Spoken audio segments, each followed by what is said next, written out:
A van, devoid of identifying marks, forcibly took me to an unfamiliar location. And it was then I realized my nightmare was just beginning. My husband, Nathaniel, whom I trusted implicitly, was nowhere to be found. The journey seemed endless, though I couldn't pinpoint its exact duration as panic distorted my perception of time. I repeatedly questioned and pleaded for answers, but received only silence. The van had a sterile, disinfectant-like smell, and the constant hum of the engine was the sole sound. Upon stopping, the doors opened to reveal a daunting, tall building enclosed by a high fence. A shiver ran down my spine as I was led inside, their hands gripping my arms as if I might bolt. From the moment I entered, the place felt wrong. The walls were an uninviting beige, and the faint scent of cleaning agents mixed with something foul permeated the air. People in white coats moved with purpose through the halls, deliberately avoiding eye contact, as if I were invisible. I again demanded to know what was happening, asserting, "There's been a misunderstanding." "You have the wrong person," my voice cracking. Yet no one responded. Instead, I was handed a simple set of clothes and instructed to change as soon as I stepped inside. A tall man in a crisp white coat approached me, his demeanor unnervingly calm. "Miss Anderson, I'm Dr. Paul Reynolds," he stated, extending a hand I couldn't bring myself to shake. "I'm the director here, and I want to assure you that you're in a safe place." His voice was steady, almost calming, but a coldness in his eyes unsettled me. I didn't feel safe, not in the slightest. "What is this place?" "Why am I here?" I demanded, my voice trembling. He sighed, as if accustomed to such questions. "I understand your confusion, but this is for your own good," he replied, disregarding my inquiry. "Your husband expressed deep concerns about your well-being following your father's passing. He's worried about you." "Charlotte?" My blood ran cold at the mention of Nathaniel. This wasn't concern.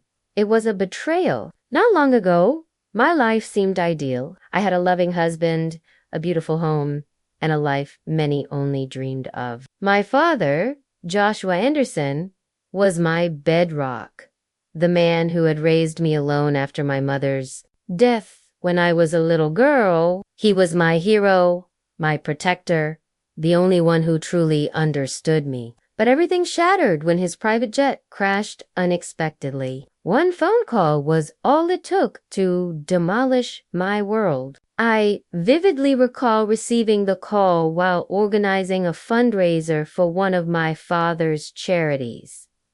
My phone buzzed. "Miss Anderson, we're so sorry to inform you, ... The remaining words blurred as my knees buckled and I sank into the nearest chair. A plane crash.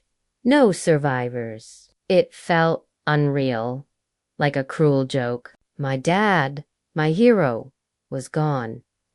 Days later, at the funeral, I stood beside my husband, Nathaniel, and his mother, Martha, as condolences from strangers poured in. Martha gripped my hand tightly, her eyes seemingly filled with sympathy, but her touch felt oft too firm, too calculated. The grief was overwhelming, a haze dulling everything around me. Yet I tried to focus on my father's memory as the man who built an empire and still managed to be my everything. However, nothing prepared me for what followed, the cold, clinical reading of my father's will. Nathaniel sat beside me, offering quiet reassurance as the lawyer detailed everything. "Charlotte, you are the sole heir to your father's estate," he stated, his voice steady. "Everything he shares in Anderson Steel.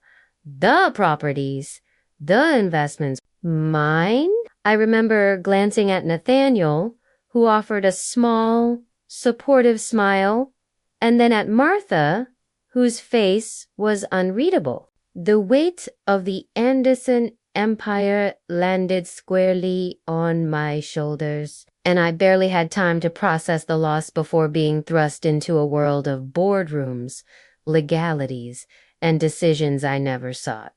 Now, I was confined to a stark, cold room in a mental institution, still grappling with what was happening to me. Fluorescent lights hummed overhead, and the walls were a lifeless beige. My mind reeled with unanswered questions. I replayed Dr. Reynolds's words. "This is for your own good. Your husband is deeply concerned about you."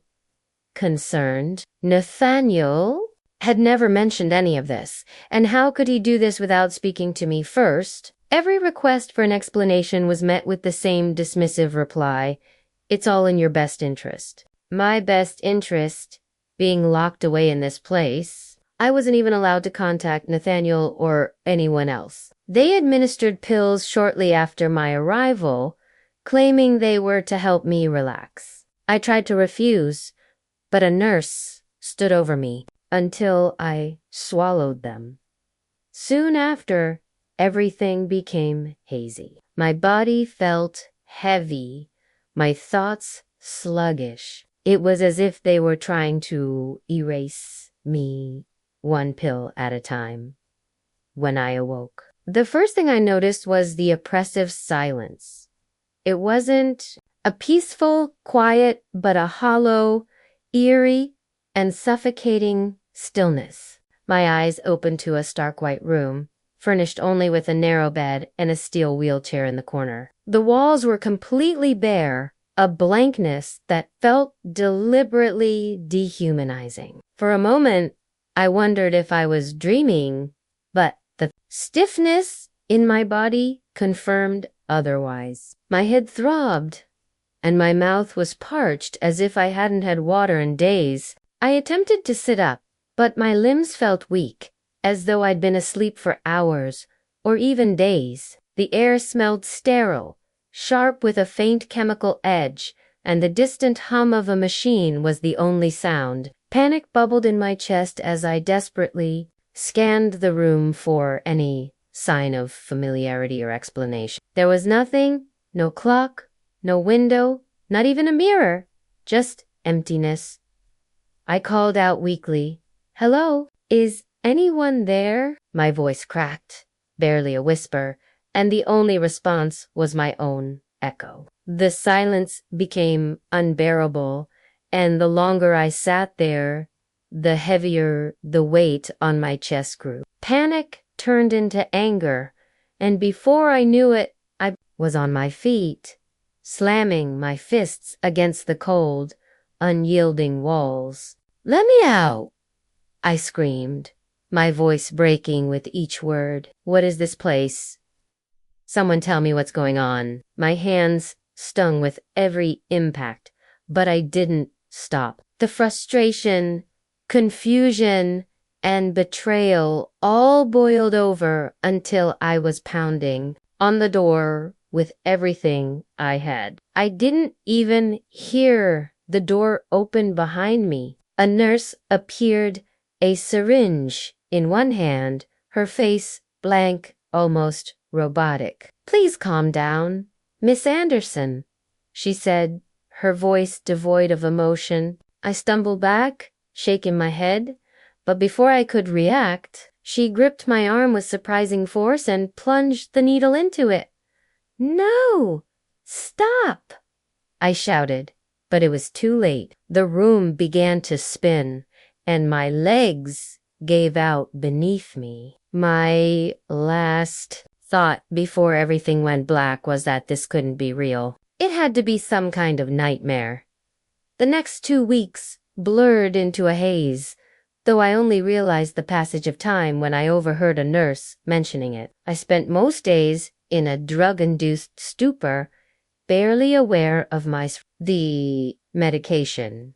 stalled everything, my emotions, my thoughts, even physical sensations. I could no longer summon the strength to ask questions. The Charlotte I knew, the one who fought and demanded answers, felt like a distant memory. I'd briefly awaken, eat the bland food they provided, then drift back into unconsciousness. My dreams were fragmented and strange, filled with distorted faces and muffled voices. Sometimes I'd glimpse Nathaniel in those dreams, but I couldn't tell if it was my mind playing tricks or if I was clinging to the last shred of hope. Each awakening left me feeling heavier, as if sinking deeper into an inescapable void. I wasn't living, I was merely existing, and that terrified me more than anything. I stared at her for a moment, trying to discern if she was serious or just. Her eyes remained steady, and there was an unsettling calmness about her, a sharpness that suggested constant calculation. I was confused and wary, yet what choice did I have? I was desperate, and for the first time in weeks, someone had addressed me as a person, not just another sedated patient. "What do you mean?" I whispered, my voice hoarse from disuse. Lily leaned in, her voice barely audible. "This place isn't just for the mentally ill," she said, glancing around to ensure no one was listening. "People end up here because someone wants them gone. You think you're the first?" My stomach clenched at her words, but I didn't have time to process them before she sat back, acting as if nothing had happened. "You can either trust me, or you can stay here and rot," she said casually, stabbing her fork into a sad pile of carrots. Regardless of the risk, I knew one thing. She might be my only chance to escape this hell. Later that day, during our brief free time in the common area, Lily found me again. She sat beside me, keeping her tone casual, as if we were old friends. Chatting. "I've gotten out of here before, you know," she said, twirling a strand of her dark hair between her fingers. I glanced at her, trying to mask my surprise. "You've escaped," I whispered, barely believing what I was hearing. She nodded, a smirk tugging at the corner of her mouth. "A few times. It's not as hard as you think, but they always find me. The streets aren't exactly forgiving, and I stick out too much. After a few days, they catch me, bring me back, drug me up for a while, and act like I never left." Her voice was steady, almost nonchalant, but I could see a flicker of frustration in her eyes. "But you," she added, looking directly at me, "you're different. You don't belong here, and you've got something they want to keep locked away? That makes you dangerous to them, and that means we have a better chance if we work together." Lily leaned in closer, her voice barely above a whisper. "I got caught again the day before you arrived," she admitted, her smirk fading for the first time. "I was so close, but they picked me up a few streets over. Same routine, dragged me back here, pumped me full of meds, and threw me in isolation for a few days. But this time, I've been watching, studying the new guards. They're not as sharp as the old ones." I raised an eyebrow, skeptical but intrigued.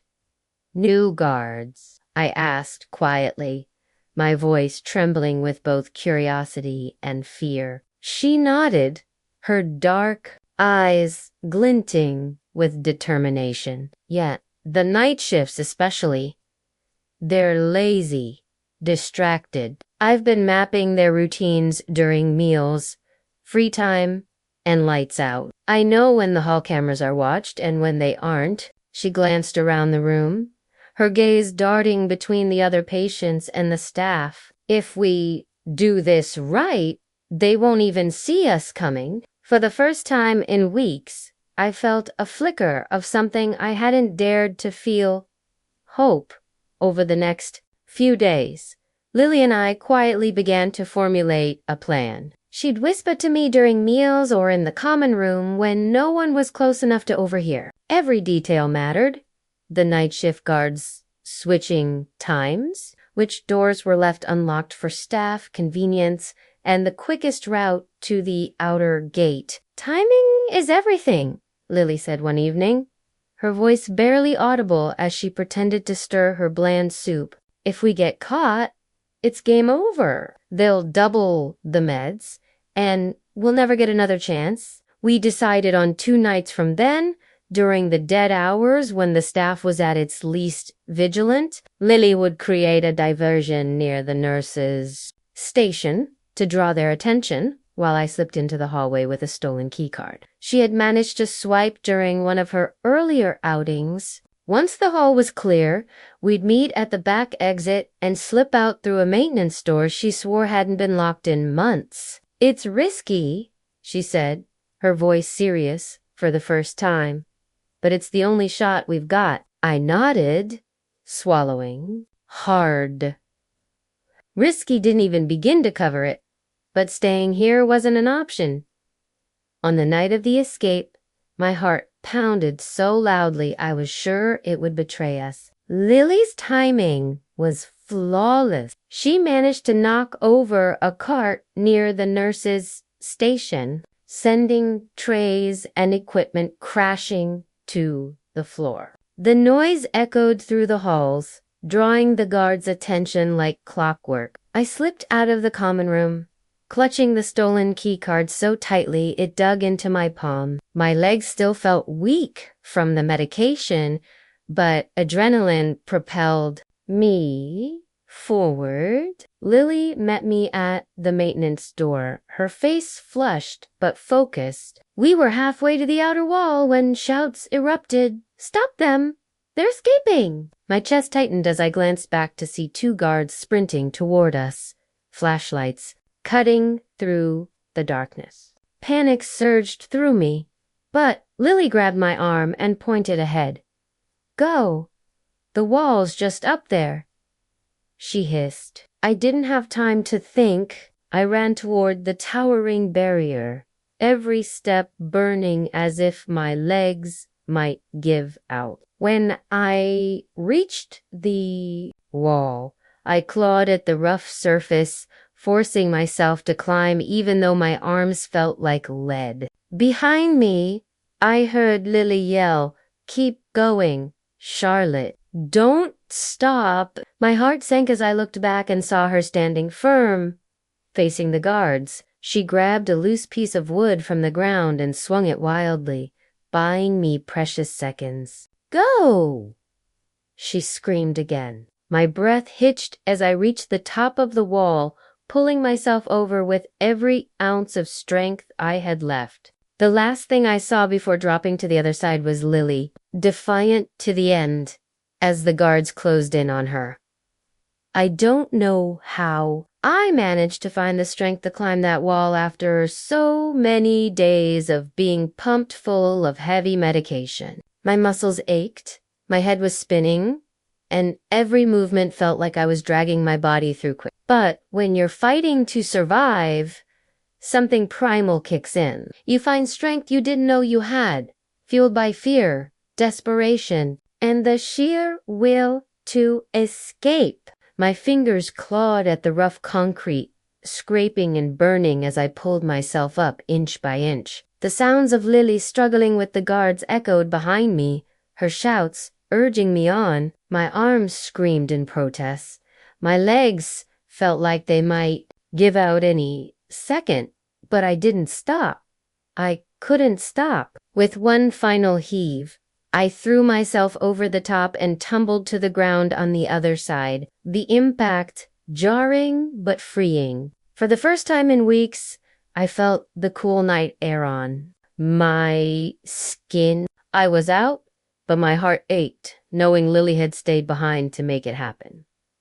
The next 2 days were a blur of fear and exhaustion. I had no plan, no idea where to go or who to trust. The streets were cold and unforgiving, and every noise, every car horn, every passing stranger sent my heart racing. I kept to the shadows, ducking into alleys and abandoned buildings whenever I thought someone might be following me. I was terrified they'd find me, drag me back to that awful place, and lock me away for good. My body felt like it was running on fumes. The medication still lingered in my system, making me feel sluggish and disconnected. And the little food I found barely took the edge off the hunger gnawing at me. I barely slept, too afraid that someone would recognize me or report me to the authorities. The world outside was supposed to be freeing, but instead, it felt like a cage of its own. My mind kept going back to Lily. Was she okay? Had she paid the price for helping me? The guilt was overwhelming, but I couldn't let it stop me. I had to keep moving. After 2 days of hiding on the streets, I couldn't take it anymore. I needed help, and the only person I could think of was Jonathan Sachs. But I wasn't stupid. I couldn't just announce myself. I'd managed to collect enough spare change by holding out an old coffee cup on a busy corner, avoiding eye contact with everyone who passed. Humiliation aside, it was enough to get me to a payphone. I dialed the Anderson Steel main number, my fingers shaking as I pressed each button. When the receptionist answered, her tone was clipped and professional. "Good morning, Anderson Steel. How may I direct your call?" I hesitated for a second before lying through my teeth. "Hi, this is Anna Collins," I said, trying to sound composed. "I'm a former colleague of Jonathan Sachs, and I need to speak with him right away." There was a pause, and my heart raced as I imagined her questioning my story. But then she said, "One moment, please," and the line clicked to hold. I let out a shaky breath, clinging to the faint hope that he'd actually pick up. When the line finally connected, I heard Jonathan's voice on the other end. It was steady and professional, just as I remembered from the few times I'd seen him with my father. "This is Jonathan Sachs," he said. I hesitated, gripping the phone so tightly my knuckles turned white. "Jonathan," I started, my voice trembling. "It's me, Charlotte." There was a long pause, and I could hear the faint rustling of papers in the background. "Charlotte," he finally said, his tone a mix of disbelief and caution. "Where are you?" Everyone thought. I cut him off before he could finish. "I can't tell you where I am," I said quickly, glancing over my shoulder as if someone might be watching. "But I need your help.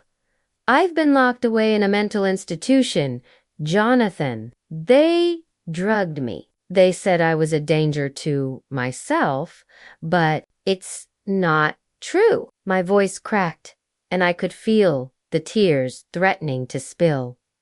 "It was Nathaniel and his mother. They did this to me." When the line clicked and I heard Jonathan's voice, steady and professional, I took a deep breath to calm myself. "Jonathan?" I said quietly, glancing around to ensure no one was nearby. "It's me, Charlotte." There was a pause, and I could almost hear his confusion. "Charlotte, where have you been?" Everyone thought. I cut him off, my voice sharper than I intended. "I can't explain over the phone. I need you to meet me alone." He hesitated, and I could hear the doubt creeping into his tone. "Charlotte, are you okay? What's going on?" I pushed through the knot in my throat. "Please, Jonathan, just meet me.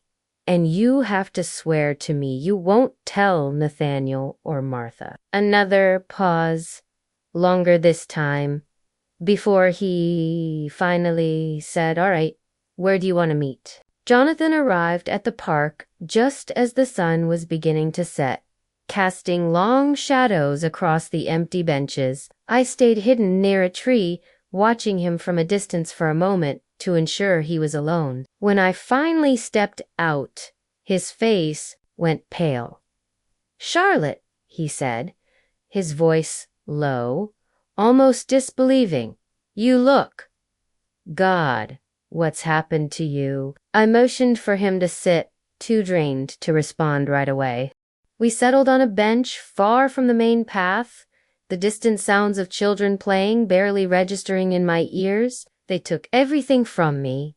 I began, my voice trembling as I tried to maintain my composure. "Nathaniel and Martha, they're behind all of this. After my father died, they had me declared mentally unstable and had me locked in a facility. I've been drugged and trapped for weeks." I swallowed hard, fighting back tears. "And you know the worst part? They've disappeared. Not a word, not a visit, not even a trace. They threw me away like I was nothing. Jonathan, nothing." Jonathan leaned forward, his elbows resting on his knees as he processed everything I'd just told him. "Why would they do this to you?" he asked, his voice a mix of disbelief and anger. "I mean, Nathaniel, he loved you, didn't he? And Martha, why would she go to such extremes?" I shook my head, my hands gripping the edge of the bench so tightly, my knuckles turned white. "That's what I need to find out," I said, my voice firmer now. "It's not just about the inheritance, at least I don't think it is. They wanted me out of the picture completely. But why?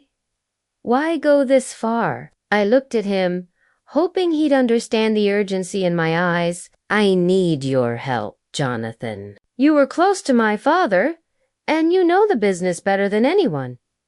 If anyone can help me figure this out, it's you." Jonathan sat back, letting out a slow breath as he processed what I'd told him. Then, without hesitation, he nodded. "All right," he said, his voice steady. "I believe you, Charlotte. And if what you're saying is true, we can't waste any time. You need a safe place, somewhere no one will think to look for you." He glanced around the park, scanning for any signs of prying eyes. "I have a small property outside the city.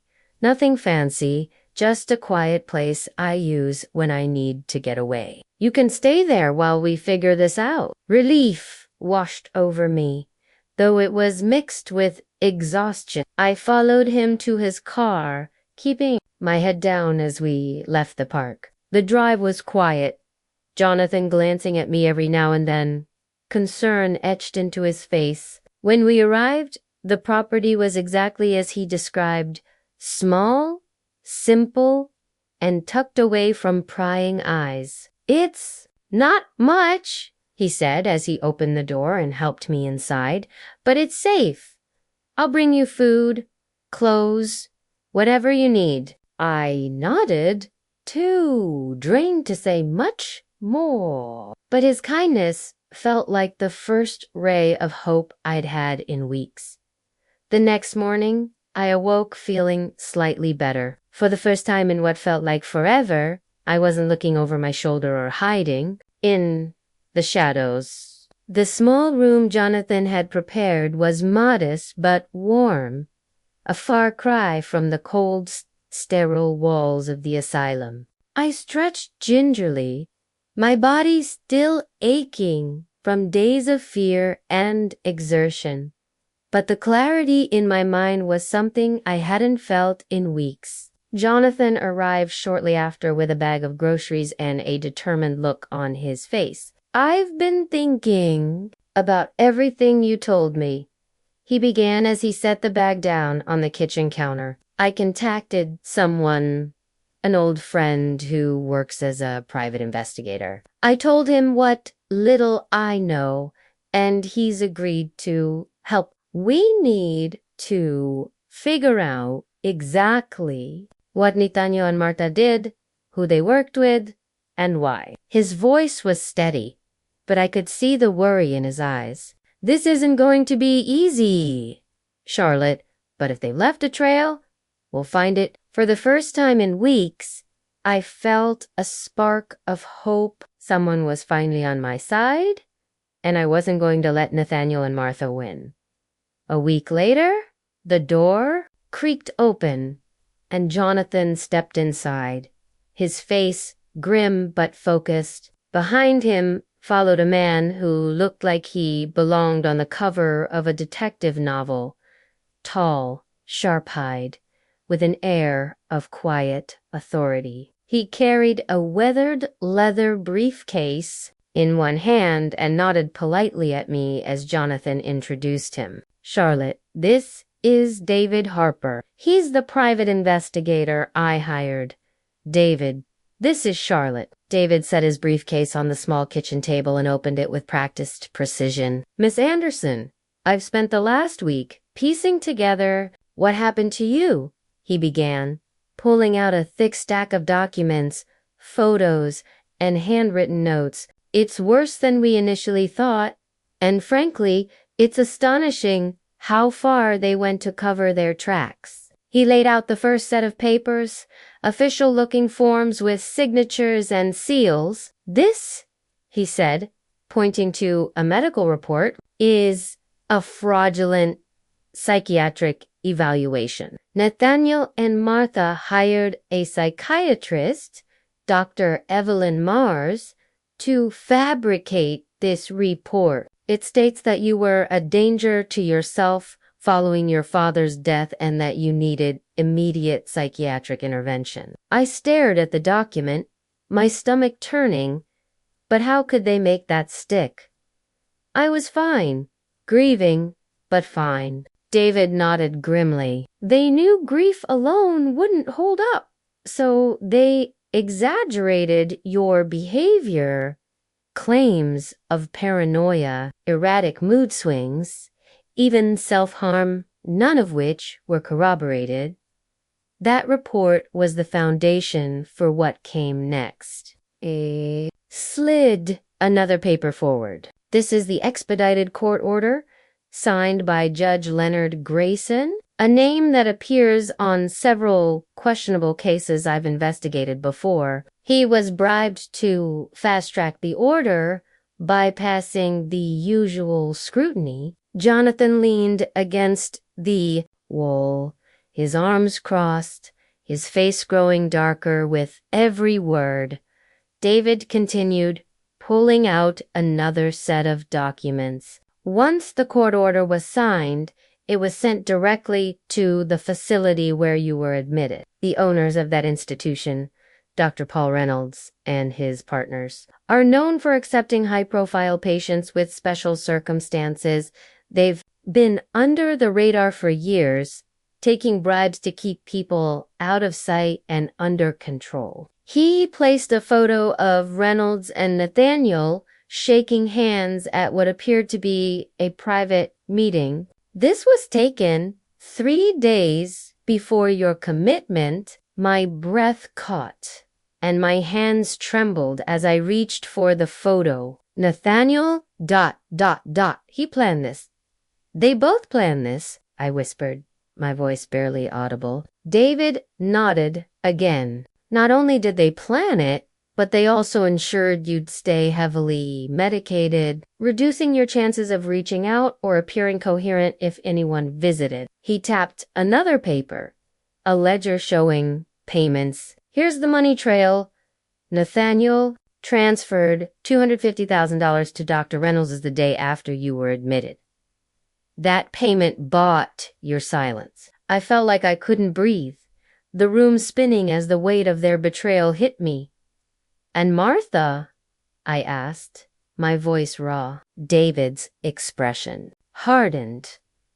She was instrumental. Communications between her and Nathaniel showed that she pushed for this. She convinced him it was the only way to secure your inheritance. Without you in the picture, They'd gained full control of the Anderson estate. He pulled out one last piece of evidence, a series of emails between Nathaniel, Martha, and Dr. Mars. They discussed everything in chilling detail, fabricating the report, bribing the judge, and ensuring I'd be kept sedated indefinitely. They were thorough, David admitted, but they underestimated two things. One, your resilience, and two, my team's ability to dig through the mess they left behind. Jonathan, who had been silent until now, finally spoke. Charlotte, this is enough to take them down. With this evidence, we can not only expose what they've done, but ensure they're held accountable. His voice was firm, but I could see the anger simmering beneath. I looked at the spread of evidence before me, proof of the lengths they'd gone to strip me of my freedom, my sanity, and my life. My fear began to give way to something stronger, something that had been building since the day I escaped. Determination. They thought they could destroy me, I said, my voice steady despite the storm brewing inside me. But they're going to learn just how wrong they were. When Jonathan and David left, the house fell silent again, leaving me alone with the weight of everything I'd just learned. I sat at the kitchen table, staring at the stack of evidence, the damning proof of what Nathaniel and Martha had done to me. My hands trembled as I traced the edges of one of the photos, a snapshot of Nathaniel shaking hands with that awful Dr. Paul Reynolds. It felt surreal, like I was looking at a stranger instead of the man I once loved with all my heart. Nathaniel. His name echoed in my mind like a haunting melody I couldn't silence. How could someone I trusted so deeply, someone who had held me during my darkest moments after my father's death, do something so brutal? The memories of us together came flooding back. The laughter we shared, the promises we made, the way he looked at me as if I were his whole world. Was any of it real, or was it all just part of some long con orchestrated by his manipulative mother? I pressed my hands to my face, the tears finally spilling over. It wasn't just the betrayal, it was the cruel, calculated way they'd stripped me of my life, as if I were nothing more than an obstacle to be removed. The next morning, Jonathan arrived at the small property earlier than usual, his face tense but energized. "Charlotte," he said, motioning for me to sit with him at the table, "David and I spoke with the authorities last night. After reviewing the evidence, they've confirmed we have a strong case drawn enough to take Nathaniel and Martha into custody." Immediately, I blinked at him, the words almost too overwhelming to process. "So it's happening?" I asked, my voice barely above a whisper. He nodded firmly. "Yes, they've issued warrants for both of them, Nathaniel and Martha. The authorities are coordinating to ensure they're apprehended simultaneously. It'll be discreet, but swift." Relief and anxiety flooded me all at once. Relief that justice might finally be within reach, but anxiety at the thought of facing the fallout. "What happens to them now?" I asked, trying to steady my voice. Jonathan leaned forward, his tone reassuring. "They'll be taken in for questioning first. Once in custody, the evidence we've gathered will speak for itself." Jonathan glanced at me as he stood to leave. "By the way," he said, his tone calm but firm, "they already have officers watching the mansion. If Nathaniel or Martha try to run, they'll be caught before they get anywhere." After Jonathan left, I stared at the phone for what felt like hours, the weight of everything pressing down on me. Finally, I couldn't hold back any longer. With trembling hands, I dialed Nathaniel's number. The line rang twice before he picked up. "It's over, Nathaniel," I said, my tone sharper than I expected. There was a beat of silence on the other end before he replied, "Charlotte. Oh my God, is it really you? I've been so worried about you. Where are you? Are you okay?" "Cut the act, Nathaniel," I said sharply, my voice like steel. "I didn't call to hear your lies. I know everything." There was a beat of silence on the other end before he spoke again, this time more cautiously. "I don't know what you're talking about," he said, his tone measured but tinged with nervousness. "Where have you been? People have been looking for you."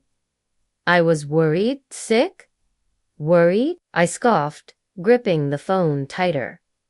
"You mean worried I'd escape? Worried I'd find out about the lies you and your mother spun to have me locked away." I didn't let him interrupt. "Save it, Nathaniel. I know about the fake diagnosis, the bribes, the payments to keep me drugged and out of the way.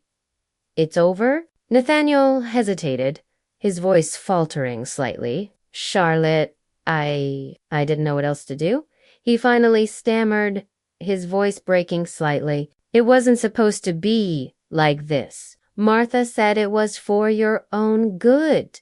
She said you were spiraling after your father died. I thought we were helping you." "Helping me?" I said, my voice rising with disbelief. "Do you even hear yourself, Nathaniel? You drugged me, locked me away, and stripped me of my life. You didn't help me. You tried to erase me." "I didn't want to erase you," he snapped suddenly, the facade cracking. I just ... "I didn't want to lose everything. Martha said if you were declared unfit, we could take control of the estate until you recovered. I thought it was temporary." I thought ... You thought I'd what? "Thank you for ruining my life," I interrupted, my fury bubbling over. "Be honest, Nathaniel. You never intended to give anything back. This wasn't about helping me. This was about greed. Admit it." "No," he shouted, his voice desperate now. "I loved you, Charles.